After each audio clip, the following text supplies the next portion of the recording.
ಕೊಡಗು ಜಿಲ್ಲೆಯ ಸೋಮವಾರಪೇಟೆ ತಾಲೂಕಿನ ಸೂರ್ಲಬ್ಬಿಯಲ್ಲಿ ಬರ್ಬರವಾಗಿ ಹತ್ಯೆಯಾದ 10ನೇ ತರಗತಿಯ ಬಾಲಕಿ ಮೀನಾ ಪೋಷಕರನ್ನು ವಿಶ್ವ ಹಿಂದೂ ಪರಿಷತ್ತಿನ ಪ್ರಾಂತ್ಯ ಸಹ ಕಾರ್ಯದರ್ಶಿ ಶರಣ್ ಪಂಪ್ವೆಲ್ ರವರು ಭೇಟಿ ಮಾಡಿ ಸಾಂತ್ವನ ಹೇಳಿದರು.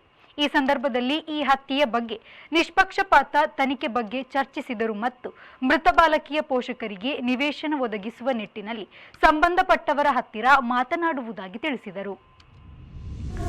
ಮಂಗಳೂರು ಸುರತ್ಕಲ್ ಬಳಿ ಅಕ್ರಮ ಕಸಾಯಿಖಾನೆಯಲ್ಲಿ ವಧೆಗಾಗಿ ಅಕ್ರಮವಾಗಿ ತಂದ 12ಕ್ಕೂ ಹೆಚ್ಚು ಗೋವುಗಳನ್ನು ಮಂಗಳೂರು ಬಜರಂಗ ದಳದ ಕಾರ್ಯಕರ್ತರು ಪೊಲೀಸರ ನೆರವಿನಿಂದ ರಕ್ಷಿಸಿದ್ದಾರೆ.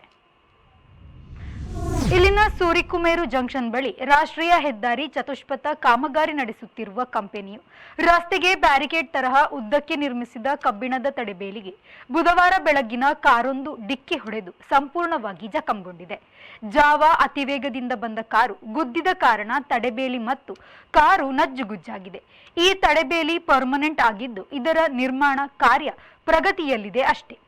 ನಿರ್ಮಾಣ ಕಾರ್ಯ ನೋಡಿಯೇ ಸಾರ್ವಜನಿಕರು ಇದು ಉಳಿಯಬಹುದಾ, ಇದನ್ನು ವೇಗವಾಗಿ ಬರುವ ಗಾಡಿಗಳು ಸೀಳಿಕೊಂಡು ಹೋಗಬಹುದು ಎಂದು ಮಾತನಾಡಿಕೊಂಡಿದ್ದರು. ಅದರಂತೆ ಇಂದು ಬೆಳಗ್ಗೆ ಜಾವ ಘಟನೆ ನಡೆದಿದ್ದು ಉತ್ತಮ ಗುಣಮಟ್ಟದ ಕಾಂಕ್ರೀಟ್ ಬೇಲಿ ನಿರ್ಮಿಸಬಹುದಿತ್ತು ಎಂದು ಸಾರ್ವಜನಿಕರು ಅಭಿಪ್ರಾಯ ವ್ಯಕ್ತಪಡಿಸುತ್ತಿದ್ದಾರೆ. ಲಂಚ ಸ್ವೀಕರಿಸುತ್ತಿದ್ದ ಆರೋಪದಲ್ಲಿ ಉಪ್ಪೂರು ಗ್ರಾಮ ಪಂಚಾಯತ್ ಪಿಡಿಒ ಹಾಗೂ ಬಿಲ್ ಕಲೆಕ್ಟರ್ನನ್ನು ಉಡುಪಿ ಲೋಕಾಯುಕ್ತ ಪೊಲೀಸರು ಬಂಧಿಸಿದ್ದಾರೆ. ಉಪ್ಪೂರು ಗ್ರಾಮ ಪಂಚಾಯತ್ ಪಿಡಿಒ ಇನಾಯತ್ ಉಲ್ ಬೇಗ್ ಹಾಗೂ ಬಿಲ್ ಕಲೆಕ್ಟರ್ ಸಂಜಯ್ ಬಂಧಿತ ಆರೋಪಿಗಳು. ಇವರು ರವಿ ಡಿಲಿಮಾ ಎಂಬವರಿಂದ 13,300 ರೂಪಾಯಿ ಲಂಚದ ಬೇಡಿಕೆಯೊಡ್ಡಿದ್ದರು. ಆದರೆ ಲಂಚ ನೀಡಲು ಒಪ್ಪದ ರವಿ ಈ ಬಗ್ಗೆ ಉಡುಪಿ ಲೋಕಾಯುಕ್ತರಿಗೆ ದೂರು ನೀಡಿದ್ದರು. ಅದರಂತೆ ಲೋಕಾಯುಕ್ತ ಪೊಲೀಸರು ಪ್ರಕರಣ ದಾಖಲಿಸಿಕೊಂಡಿದ್ದರು. ಈ ಸಂಬಂಧ ರವಿ ಡಿಲಿಮಾ ಅವರಿಂದ 13,300 ರೂಪಾಯಿ ಲಂಚ ಸ್ವೀಕರಿಸುತ್ತಿದ್ದ ಪಿಡಿಒ ಇನಾಯತ್ ಉಲ್ ಬೇಗ್ ಹಾಗೂ ಸಂಜಯ್ ಅವರನ್ನು ವಶಕ್ಕೆ ಪಡೆದುಕೊಂಡಿದ್ದಾರೆ ಎಂದು ತಿಳಿದು ಬಂದಿದೆ. ಜುಲೈ 4ರಂದು ಇಂಗ್ಲೆಂಡಿನ ಸಂಸತ್ತಿಗೆ ಚುನಾವಣೆ ನಡೆಯಲಿದ್ದು ಚುನಾವಣಾ ಪ್ರಚಾರ ಆರಂಭವಾಗುವುದರಿಂದ 5 ವಾರದ ಮೊದಲು ಸಂಸತ್ತನ್ನು ವಿಸರ್ಜಿಸಲಾಯಿತು. ಅವಧಿಗೆ ಮೊದಲೇ ಚುನಾವಣೆ ಘೋಷಣೆಯನ್ನು ಕೆಲವರು ವಿರೋಧಿಸಿದ್ದಾರೆ. 14 ವರ್ಷಗಳಿಂದ ಬ್ರಿಟನ್ನಲ್ಲಿ ಕನ್ಸರ್ವೇಟಿವ್ ಪಕ್ಷವು ಅಧಿಕಾರದಲ್ಲಿದೆ. ಇತ್ತೀಚೆಗೆ ನಡೆದ ಸಾಲು ಉಪಚುನಾವಣೆಗಳಲ್ಲಿ ಪ್ರತಿಪಕ್ಷವಾದ ಲೇಬರ್ ಪಕ್ಷವು ಗೆಲ್ಲುತ್ತಲಿದೆ. ಹಾಗಾಗಿ ಅವಧಿಗೆ ವರ್ಷ ಮೊದಲೇ ಆಳುವ ಪಕ್ಷವು ಚುನಾವಣೆ ಘೋಷಿಸಿದೆ. ಕನ್ಸರ್ವೇಟಿವ್ ಪಕ್ಷದ ಹಲವರು ರಾಜೀನಾಮೆ ನೀಡಿದ್ದಾರೆ ಮತ್ತು ಹಲವರು ಚುನಾವಣೆಗೆ ಸ್ಪರ್ಧಿಸುವುದಿಲ್ಲ ಎಂದು ಹೇಳಿದ್ದಾರೆ. ಹಾಗಾಗಿ ರಿಷಿ ಸುನಕ್ ಅವರ ಸರ್ಕಾರವು ಬಿಕ್ಕಟ್ಟು ಎದುರಿಸುತ್ತಿದೆ. ಪ್ರಧಾನಿ ಮತ್ತು ಆಳುವ ಪಕ್ಷದ ಜನಪ್ರಿಯತೆ ಕುಗ್ಗಿರುವುದಾಗಿ ಸಮೀಕ್ಷೆಗಳು ಹೇಳಿದೆ. ಒಟ್ಟು 129 ಹಾಲಿ ಸಂಸದರು ಮತ್ತೆ ಸ್ಪರ್ಧಿಸಲು ಬಯಸಿಲ್ಲ ಎನ್ನುವುದು ವಿಶೇಷ ಸ್ಥಿತಿಯನ್ನು ನಿರ್ಮಾಣ ಮಾಡಿದೆ. 1953ರಿಂದ ದಕ್ಷಿಣ ಕೊರಿಯಾ ಹಾಗೂ ಉತ್ತರ ಕೊರಿಯಾಗಳ ನಡುವೆ ಬಲೂನ್ ಯುದ್ಧ ನಡೆದಿದೆ. ಈಗ ಬಡಗಣ ಕೊರಿಯಾದವರು ಕಸಮುಸುರೆ ಮಲಮೂತ್ರಗಳನ್ನು ಬಲೂನ್ ಮೂಲಕ ಕಳುಹಿಸಿ ಕೀಳು ಮಟ್ಟ ತೋರುತ್ತಿದೆ ಎಂದು ತೆಂಕಣ ಕೊರಿಯಾ ಹೇಳಿದೆ.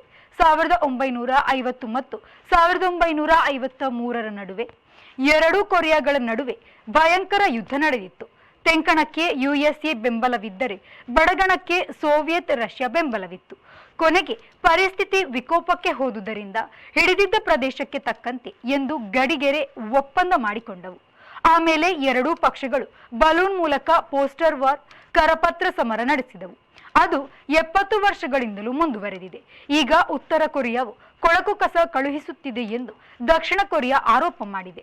ಅಲ್ಲದೆ ಅದಕ್ಕೆ ಸಾಕ್ಷಿಯಾಗಿ ಫೋಟೋಗಳನ್ನು ಬಿಡುಗಡೆ ಮಾಡಿದೆ. ಇದು ಅಮಾನವೀಯ ಅಂತಾರಾಷ್ಟ್ರೀಯ ಕಾನೂನಿನ ಉಲ್ಲಂಘನೆ ಎಂದು ಕೂಡ ಹೇಳಲಾಗಿದೆ. ಮಣಿಪುರದಲ್ಲಿ ಭಾರೀ ಮಳೆಯಿಂದಾಗಿ ಉಂಟಾಗಿರುವ ಪ್ರವಾಹದಿಂದಾಗಿ 3 ಮಂದಿ ಸಾವಿಗೀಡಾಗಿದ್ದಾರೆ. ಸಾವಿರಾರು ಮಂದಿ ಪ್ರವಾಹದಿಂದ ತೊಂದರೆಗೀಡಾಗಿದ್ದಾರೆ ಎಂದು ಅಧಿಕಾರಿಗಳು ಗುರುವಾರ ತಿಳಿಸಿದ್ದಾರೆ. ನಿಷೇಧಿತ ಸಂಘಟನೆಯ 4 ಉಗ್ರರ ಬಂಧನ. ಸೇನಾಪತಿ ಜಿಲ್ಲೆಯ ತೋಂಗ್ಲಾಂಗ್ ರಸ್ತೆಯಲ್ಲಿ ಭಾರೀ ಮಳೆಯಿಂದಾಗಿ ಭೂಕುಸಿತ ಸಂಭವಿಸಿ 34 ವರ್ಷದ ವ್ಯಕ್ತಿ ಸಾವಿಗೀಡಾಗಿದ್ದಾರೆ. 3 ಗಾಯಗೊಂಡಿದ್ದಾರೆ. ಸೇನಾಪತಿ ನದಿ ತುಂಬಿ ಹರಿದು 83 ವರ್ಷದ ಮಹಿಳೆ ಕೊಚ್ಚಿ ಹೋಗಿದ್ದಾರೆ ಎಂದು ಅಧಿಕಾರಿಗಳು ಮಾಹಿತಿ ನೀಡಿದ್ದಾರೆ. ಜೋರಾಗಿ ಮಳೆ ಸುರಿಯುತ್ತಿರುವ ವೇಳೆ ವಿದ್ಯುತ್ ಕಂಬದ ಬಳಿ ಇದ್ದ 75 ವರ್ಷದ ವ್ಯಕ್ತಿ ವಿದ್ಯುತ್ ಸ್ಪರ್ಶಿಸಿ ಅಸುನೀಗಿದ್ದಾರೆ. ಇಂಫಾಲ್ ನದಿ ತುಂಬಿ ಹರಿಯುತ್ತಿದ್ದು ಇಂಫಾಲ ಕಣಿವೆಯಲ್ಲಿನ ಹಲವು ಮರಗಳಿಗೆ ನೀರು ನುಗ್ಗಿದೆ. ಜನರು ಸಮೀಪದ ಸಮುದಾಯ ಭವನದಲ್ಲಿ ಆಶ್ರಯ ಪಡೆದಿದ್ದಾರೆ. ಮಂಗಳೂರು ರನ್ನರ್ಸ್ ಕ್ಲಬ್ನ ವತಿಯಿಂದ ನವೆಂಬರ್ 10ರಂದು ಮಂಗಳ ಸ್ಟೇಡಿಯಂನಲ್ಲಿ ನಡೆಯಲಿರುವ ವಾರ್ಷಿಕ ನಿವೇಎಸ್ ಮಂಗಳೂರು ಮ್ಯಾರಥಾನ್ 2024 ಕಾರ್ಯಕ್ರಮವನ್ನು ಜೂನ್ 1ರಂದು ನಗರದ ಪಿಜ್ಜಾ ಬೈ ನೆಕ್ಸಸ್ ಮಾಲ್ನಲ್ಲಿ ಪ್ರಾರಂಭಿಸಲಾಗುವುದು ಎಂದು ರೇಸ್ ಡೈರೆಕ್ಟರ್ ಅಭಿಲಾಷ್ ಡೊಮೋನಿಕ್ ತಿಳಿಸಿದರು. ಈ ಬಗ್ಗೆ ನಗರದ ಪ್ರೆಸ್ ಕ್ಲಬ್ನಲ್ಲಿ ಸುದ್ದಿಗೋಷ್ಠಿ ನಡೆಸಿ ಮಾಹಿತಿ ನೀಡಿದರು.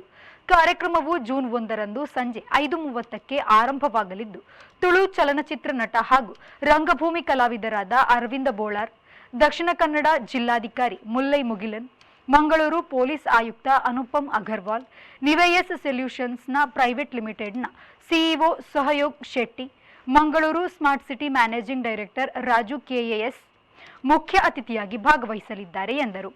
ಸುದ್ದಿಗೋಷ್ಠಿಯಲ್ಲಿ ಮಂಗಳೂರು ರನ್ನರ್ಸ್ ಕ್ಲಬ್ನ secretary Amar Kamath, lead media ಹಾಗೂ ಕಮ್ಯುನಿಕೇಷನ್ಸ್ನ ಪ್ರಾಚಿ ಕಾಮತ್ ಉಪಸ್ಥಿತರಿದ್ದರು.